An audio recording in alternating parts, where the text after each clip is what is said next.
എൻ്റെ ഇന്നലെ നമ്മളുണ്ടല്ലോ മൺട്രോത്തുരത്തിലെ വിശേഷങ്ങളൊക്കെ കാണി. അത് കഴിഞ്ഞ് ഞങ്ങൾ ഫുഡ് കഴിക്കാൻ പോയ വിശേഷങ്ങളാണ് കേട്ടോ. അങ്ങനെ ഞങ്ങൾ നേരെ വെച്ച് പിടിച്ച് അവിടെ ഒരു ഹോട്ടലിൽ കയറി കേട്ടോ. ഹോട്ടലിൽ കയറിയപ്പോൾ മക്കളൊക്കെ ഈ പുറത്തുനിന്ന് ഫുഡ് കഴിക്കുന്നതിന് സന്തോഷം ഉണ്ടായിരുന്നു. ഞങ്ങളവിടെ പാട്ടൊക്കെ പാടി ഇങ്ങനെ ഡാൻസ് ഒക്കെ കളിച്ചിരുന്നു കേട്ടോ. അത് കഴിഞ്ഞ് ഞങ്ങളൊരു ഊണ് പറഞ്ഞു. അങ്ങനെ ഞങ്ങൾ പറഞ്ഞ ഊണ് ഇവിടെ എത്തിയിട്ടുണ്ടായിരുന്നു കേട്ടോ. അത്യാവശ്യം നല്ലൊരു ഊണായിരുന്നു. ഊണ്, തോരൻ, ചീനി, അവിയൽ, അച്ചാറ് ഇതായിരുന്നു ഐറ്റം. അത് കഴിഞ്ഞ് ഒരു ബീഫ് റോസ്റ്റ് പറഞ്ഞു. ബീഫ് റോസ്റ്റും പിന്നെ ഞണ്ട് കറി കൊണ്ടുവന്ന് വെച്ചപ്പോൾ തന്നെ തീർന്നു കേട്ടോ. അത് കഴിഞ്ഞ് 2 അയല വറുത്തത്. മോൾക്ക് ആ ഊണ് ഭയങ്കര ഇഷ്ടപ്പെട്ടു കേട്ടോ.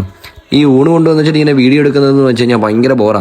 നാക്കിലെ വെള്ളം മാറ്റുമോ അതോ ഫോൺ പിടിക്കുമോ എന്നുള്ള കൺഫ്യൂഷനാണ്. ഈ വല്ലപ്പോഴൊക്കെ പുറത്ത് പോയി ഇങ്ങനെ പിള്ളേരോട്ടൊക്കെ ഫുഡ് കഴിക്കുമ്പോഴല്ലോ അവരും കുറച്ച് ആഹാരം നമ്മൾ വീട്ടിൽ കൊടുക്കുന്നതിനെക്കാട്ടി കൂടുതൽ കഴിക്കും. എന്തായാലും പെട്ടെന്ന് ഫുഡ് കഴിക്കട്ടോ. 1070 രൂപയായിരുന്നു ഞങ്ങൾക്ക് അവിടെ ഫുഡിനായിട്ടുണ്ടായിരുന്നു കേട്ടോ.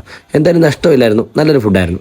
അത് കഴിഞ്ഞ് ഞങ്ങൾ നേരെ ഉണ്ട് ജങ്കാറ് വരി മൺട്രോത്തുരുന്ന് പെരുമണ് പോകാമെന്ന് വിചാരിച്ചു. പിള്ളേർക്ക് അതൊരു പുതിയ അനുഭവം. അങ്ങനെ ഞങ്ങൾ നേരെ വണ്ടി ജങ്കാറ് കയറ്റിയിട്ട് അവരാദ്യമായിട്ടാണ് ഈ കാറ് വെള്ളത്തിൽ കയറി പോകുന്നത് കാണുന്നത്. അതിനെനിക്കൊരു ചാർജ് ആയത് 70 രൂപയായിരുന്നു കേട്ടോ. അങ്ങനെ മൊത്തം ഞങ്ങൾക്ക് ആ ഒരു ദിവസം 1140 രൂപ ചിലവായി. മൊത്തം ഏകദേശം ഒരു 2000 രൂപയ്ക്കകത്ത് ഞങ്ങളുടെ മൺട്രോത്തുരത്ത് ട്രിപ്പ് കിട്ടി കേട്ടോ. അങ്ങനെ ചെറിയ ചിലവിൽ പിള്ളേരും വീട്ടുകാരും എല്ലാം ഹാപ്പിയായി.